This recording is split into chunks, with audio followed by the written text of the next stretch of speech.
మీ ఎలాంటి వ్యాపార ప్రకటనలకైనా వెంటనే మా ఛానల్ సంప్రదించండి. ప్రస్తుతం మనతో పాటు శ్రీ శుభంకరి సేవా సమితి వ్యవస్థాపకులు స్మార్తనహరి బ్రహ్మశ్రీ దుగ్గిరాల యాజ్ఞవల్క్య దిలీప్ శర్మ గారు మనతో ఉన్నారు. గురువు గారితో మాట్లాడేద్దాం. నమస్కారం. నమస్కారం గురుగారు, విశేషంగా ఫిబ్రవరి మాసంలో వృషభ రాశి వాళ్ళకి ఈ నెల ఎటువంటి ఫలితాలు ఉండబోతున్నాయి, ఎటువంటి విషయాల్లో ఎక్కువగా జాగ్రత్తలు తీసుకోవాలి, ఎటువంటి పరిహారాలు చేసుకుంటే బాగుంటుంది? గోచార రీత్యా ఫిబ్రవరి మాసంలో వృషభ రాశి వారికి సానుకూలమైనటువంటి ఫలితాలే కనిపిస్తున్నాయి. ఇక్కడ వృత్తిపరముగా ఎక్కడైనా సరే ఈ స్థాయికి వచ్చి వాళ్ళు ఈ వీడియో అంటే మనము మన జాతకం గురించి తెలుసుకుందాము అని పరిజ్ఞానానికి వచ్చారు అంటే ఆల్మోస్ట్ 80% అందరికీ కూడా అన్ని రాసుల వారికి ఏముంటుంది కోరిక?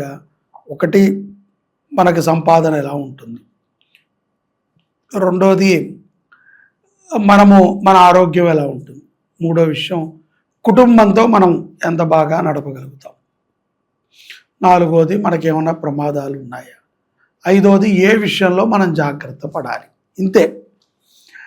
ఇక్కడ మనం బాగా గ్రహించాలి, అతిగా చెడు వ్యసనాలు ఉన్నవాడు ఇది చూడ్డు, అతిగా మంచి లక్షణాలు ఉన్నవాడు ఇది చూడ్డు. మధ్యస్థంగా ఉన్నవాడే ఇటువంటి వాటి మీద ఒక పోకట. ఎందుకంటే అతిగా చెడు వ్యసనాలు ఉంటే వాడికి తెలుస్తుంది కదా, వాడికి నేను చాలా చెడ్డవాడిని, నేను ఏ పని మంచి పని చేయలేదు, నా బుద్ధి దోషమే, నా వాచా దోషమే, నా యొక్క నడవడిక దోషమే, నా దృష్టి దోషమే. సో అలాంటి వాడికి ఇవి ఎక్కవు, వాడు దీని మీద టైం వేయడు. అతిగా మంచిగా ఉన్నవాడు కూడా ఈ గోచారం ఫలితాలు చూడ, ఎందుకంటే వాడు అనుకుంటాడు నేను మంచిగా ఉన్నా, నేను ఎవరికి హాని కలిగించట్లేదు కదా, నేను ఎవరికి ప్రమాదం తెచ్చిపెట్టట్లేదు కదా, నా పని నేను చేసుకున్నా, నాకు వాళ్ళు చెప్పేది ఈయన ఒకటి చెప్తాడు, ఇంకోటి చెప్తాడు, ఈయన నాకెందుకు అని చెప్పి దీంట్లోకి రాడు. ఈ మధ్యస్థంగా ఉన్నటువంటి వాళ్ళ యొక్క ఆలోచన అంటే అప్పుడు మనం అనుకోవచ్చు, అంటే మేము అతిగా చెడ్డగా ఉండాలా అండి, లేకపోతే అతిగా మంచిగా ఉండాలా అని. మనం మధ్యస్థంగా ఉండటమే జీవితం.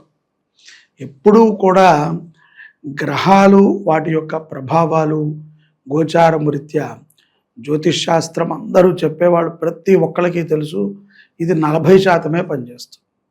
40% మన యొక్క కర్మ, మనం ఏం చేస్తున్నాం.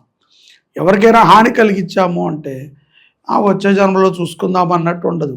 ఇప్పుడు నువ్వు చేసినటువంటి తప్పిదాలకి ఐదర్ నువ్వు అనుభవించాలి, లేకపోతే నీ పిల్లలు అనుభవించాలి, అంతే తప్ప పక్కింటి వాడైతే అనుభవించడు, ముఖ్యంగా నీ భార్య అయితే అనుభవించదు.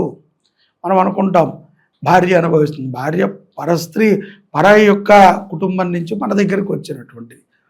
సో భార్యకి ఏమీ అంటాం, తన నుంచి ఇంకా తన యొక్క నిత్తురుతో చీముతో పుట్టుకున్నటువంటి పిల్లలే. సో తనకి పిల్లలకి కష్టాలు ఇవ్వాలని ఉండదు. పురుషుడు తాను చేసేటువంటి పాపాలు పిల్లలకు వస్తాయి. అలాగే భార్య యొక్క తల్లిదండ్రులు చేసినటువంటి పాపపుణ్యాలు ఆ యొక్క స్త్రీకి వస్తాయి. కాబట్టి సరైనటువంటి భర్త దొరకలేదు అనుకోండి, తండ్రి ఏం పాపం చేశాడో, తాత ఏ పాపం చేశాడో, సరైనటువంటి భర్త దొరకలేదు.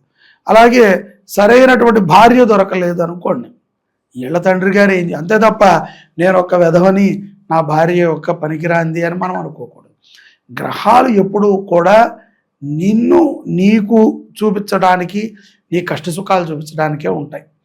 వాటిని నువ్వు అనుసంధానం చేసుకుంటూ వెళ్ళాలి. ఇక్కడ వృషభ రాశి వారికి ఈ యొక్క ఫిబ్రవరి మాసంలో అధికారుల నుంచి కూడా ఇటువంటిదే, వారు చేసినటువంటి తప్పిదాలని కప్పిపుచ్చడానికి కొన్ని వీళ్ళ మీద తోస్తారు.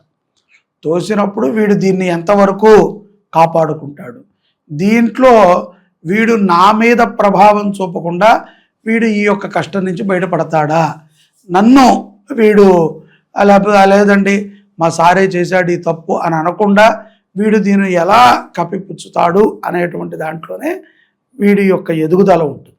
సో ఉద్యోగస్తులు తస్మాత్ జాగ్రత్తగా ఉండాలి. అతి వినయం దురత లక్షణం. అతిగా వినయంగా ఉన్నాం అనుకోండి, అది ఎక్కడైనా సరే దురత లక్షణం. అతి సర్వత్ర విజయం. ఎక్కడైనా సరే అతి ప్రభావం అనేటువంటిది మనకి ఏదో ఒక ప్రమాదాన్ని తెచ్చిపెడుతుంది. కాబట్టి అతి పనికిరాదు. యథార్థంగా మీరు ఎలా ఉంటారో అలా ఉండాలి. ఉద్యోగంలో వ్యాపారస్తులు కూడా తొందరపాటుతో ఎవరో చాలా పెద్ద బిజినెస్ మ్యాన్ అండి, ఎవరో మాకు తెలిసిన వాళ్ళు చాలా నాయకులు మాకు పరిచయం చేశారు అని చెప్పి వాడితో చేయి కలిపి వాడేదో అడిగడంలో, లేకపోతే వాడు చాలా పెద్దవాడు కాబట్టి వీడు మొయ్యలేనటువంటి గిఫ్ట్లు వాడికి ఇవ్వటము, వాడిని కలవటానికి వెళ్ళినప్పుడల్లా కూడా డాంబికం చూపించటము, ఆర్భాటం చూపించడం ద్వారా వీడి మీద అభిప్రాయం మారుతుంది. వీడికి టోపీ పెట్టి వీడిని కోతులో వేస్తారు. కాబట్టి అందుకని అతిగా బిజినెస్ మ్యాన్లు కూడా ఉండకూడదు. పెట్టుబడులు పెట్టేటప్పుడు 1-2 సార్లు కంపల్సరీ ఆలోచన చెయ్యాలి. ఇది మనకి తగిందేనా కాదా అనేటువంటి దాన్ని చూసుకోవాలి. అలాగే స్త్రీలు ఎవరైతే ఆడవాళ్ళు ఇంట్లో ఉంటారో వృషభ రాశి వాళ్ళు, అటువంటి వాళ్ళు కూడా ఈ మాసంలో ఈ యొక్క 17వ తారీఖు తర్వాత పంచగ్రహ కూటమి, ఈ యొక్క కూటమి మార్పుతో వీళ్ళు కూడా కూటమి రాజకీయాలు చేయడానికి కొంచెం బుద్ధి వక్రభావంగా ఉంటుంది. ఏదో కొంత కలుపుకోవాలి, మనం ఏదో ఒక వ్యాపారం చేయాలి, లేకపోతే ఇంకో పని ఏదో చేయాలి, నలుగురితో మనం మాట్లాడాలి అని కొంత నాటకపూరితమైనటువంటి వ్యక్తుల్ని కలుస్తారు. కలిసి వస్తుందంటారు మరి గురువు? నాటకం అని చెప్తున్నా కదా, కలిసి అటువంటి వాళ్ళు తాజపడతారు. తస్మాత్ వృషభ రాశి స్త్రీలు జాగ్రత్తగా ఉండాలి, అది మ్యాండేటరీ. ఎందుకంటే లేకపోతే మీరే మోసపోతారు, మీరే మీ కుటుంబంతో సక్రమంగా ఉండలేరు. అబద్ధాలు, దౌర్జన్యాలు, ఏదో ఒక మానసికమైనటువంటి ఇబ్బంది వృషభ రాశిలో ఉన్నటువంటి స్త్రీలకి ఈ యొక్క పంచగ్రహ కూటమి నుంచి ప్రభావం చూపుతుంది.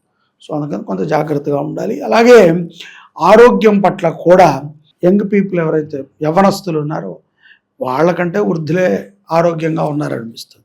వీళ్ళు చిన్న చిన్న వాటికి కూడా కంగారు పడిపోతూ ఉంటారు.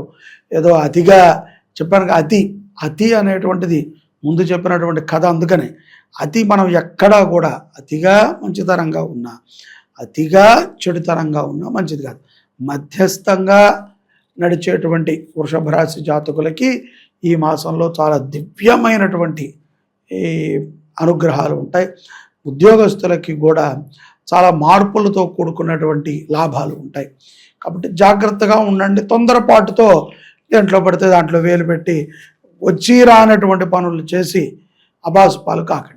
కుటుంబ పరంగా, ప్రేమ అనురాగాల పరంగా, ఓవరాల్గా కుటుంబ వాతావరణం ఎలా ఉంటుంది? కుటుంబ పరంగా అయితే కనుక అండి, వృషభ రాశి జాతకులు ఈ యొక్క ఫిబ్రవరి మాసంలో బంధుత్వాలకి, ప్రేమకి చాలా పెద్దపీట ఇస్తారు. కానీ వీరు వేసినంత పేటే ఎదుటివాడు వేయాలంటే కష్టం. వీడి సైజుకి తగ్గట్టు వీడు వేస్తాడు, ఎదుటివాడు కూడా వేయాలి కదా. అలా అని చెప్పి తక్కువగానే కాదు, అతిగా ఆలోచించకూడదు. ప్రేమ, కుటుంబము, బాంధవ్యము, బాంధత్వము ఇవన్నీ కూడా కొంతవరకు ధర్మంగా నడవగలగాలి. ధర్మంగా మనం చేసేటువంటి పని సత్కర్మ కాదా అనేటువంటి విచక్షణ ఉండాలి. కాబట్టి బంధువులతో కానీ, కుటుంబ సభ్యులతో కానీ ప్రేమావాత్సల్యాలతో ఉంటారు. వారి నుంచి కూడా చాలా లాభం ఉంటుంది. ముఖ్యంగా తల్లి గారి నుంచి స్త్రీలకు కానీ, పురుషులకు కానీ, వృషభ రాశిలో వారికి తల్లి ఇచ్చేటువంటి ఒక మాట సహాయం, లేకపోతే ఒక చేత సహాయం, ఒక ఐడియా వాళ్ళ జీవితం మార్చింది అంటారు చూసారా. అట్లాగే వృషభ రాశి వారికి తల్లి నుంచి చాలా మేలు జరుగుతుంది. అధికంగా శత్రువులు ఉన్నారు, శత్రువుల నుంచి మాకు ఇబ్బందిగా ఉంది అనుకున్నప్పుడు ఏం చేస్తే బాగుంటుంది అంటారు రాశి వాళ్ళు? వృషభ రాశి వారికి జనరల్గా శత్రువులు తక్కువ అండి. ఎందుకంటే ఈ గ్రహచారము రీత్యా కూడా వీళ్ళకి అంతఃశత్రువులు ఉంటారు కానీ బాహ్య శత్రువులు ఉండరు. అంతఃశత్రువులు అంటే వీడు నా శత్రువు అని కూడా వీడు చెప్పుకోలేడు. వాళ్ళ శత్రువుగా ఉన్నవాడు రేపు మిత్రువు అవుతాడు. వాడికి తాత్కాలికమైనటువంటి శత్రువులు కొంతమంది వీళ్ళకి వృషభ రాశి జాతకులకి ఏర్పడుతూ ఉంటారు. సో దాని గురించి పెద్దగా ఆలోచన చేయక్కర్లేదు. వీళ్ళు ఆంతరంగికంగా పెట్టుకున్నారు కాబట్టి కొంత జాగ్రత్తగా ఉండటం మంచిది. గురుగారు, దూర ప్రయాణాలు చేసే వారికి ఏదన్నా సూచన ఉందా? దూర ప్రయాణాలు చేసేటువంటి వారు హనుమాన్ చాలీసాని పఠనం చేయటము, అలాగే ఏదైనా ఒక శుభకార్యానికి, ఒక ఇల్లు కొనడానికి వెళ్తున్నాం, లేదో ఒక కారు కొనడానికి వెళుతున్నాం, లేదు ఒక సంబంధం మాట్లాడటానికి వెళుతున్నాం, లేదు ఇంకొక పని ఏదో మనం చేయడానికి ఒక మంచి పని, ఒక మంచి ఉద్దేశం కోసం వెళుతున్నాం, పిల్లలకి ఏదైనా ఎడ్యుకేషన్గా ఏదైనా ఒక మంచి కార్యక్రమానికి వెళ్ళేటప్పుడు ఇంటి దగ్గరలో ఉన్నటువంటి దేవాలయంలో శనగలని నైవేద్యం పెట్టి వెళితే చాలా మంచిది. చక్కగా శనగలని ప్రసాదంలో తయారు చేసి ఇంటి దగ్గరలో ఉన్న దేవాలయంలో నైవేద్యం పెట్టి వెళ్ళటం ద్వారా శుభ పరిణామాలను పొందుతారు వృషభ రాశి వారు. ప్రజెంట్ ఉన్న గ్రహస్థితి బట్టి చిన్న చిన్న మార్పులు చేసుకోవడం ద్వారా మీ జీవితం బాగుంటుందంటే ఏం చెప్తారు గురుగారు? ఎలాంటి మార్పులు చేసుకుంటే బాగుంటుంది అంటారు వీళ్ళు? వీళ్ళ యొక్క క్రమశిక్షణ విధానాన్ని మార్చుకోవాలి.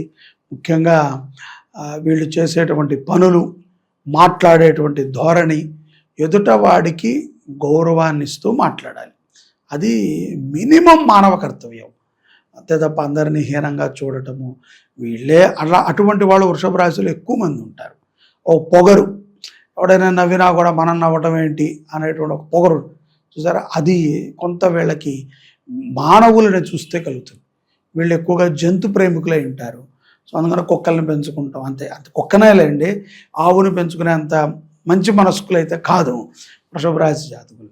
అందులో కుక్కల్ని పెంచుకుంటాం, ఆ కుక్కల్ని మలమూత్రాల కోసం తిప్పటము, ఇటువంటి వాటి మీద కొంత జిజ్ఞాస ఉంటుంది.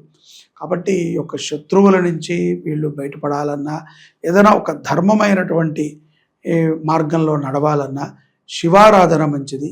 అలాగే వీళ్ళు పితృదేవతలకి, అంటే వీళ్ళ తల్లిదండ్రుల నుంచి ఎవరైతే తల్లి కానీ తండ్రి కానీ ఆ పరంపరలో ఎవరైతే మరణించి ఉంటారో అటువంటి వారి పేరుతో కొంత ఈ వచ్చేటువంటి అమావాస్య రోజున 17వ తారీఖు రోజున ఏదైనా స్వయం పాకం దానం ఇవ్వటం, ఆవుకి గ్రాసం పెట్టడం, లేదంటే గుళ్ళో అన్నదానం చేయించడం, అలా వీళ్ళు చేయడం ద్వారా శుభ ఫలితాలను పొందుతారు. ఓవరాల్గా వృషభ రాశి వారి పరిస్థితి ఫిబ్రవరి మాసం ఎలా ఉంటుందో చాలా మంచి విశ్లేషణ అందించారు. ధన్యవాదాలు. నమస్కారం.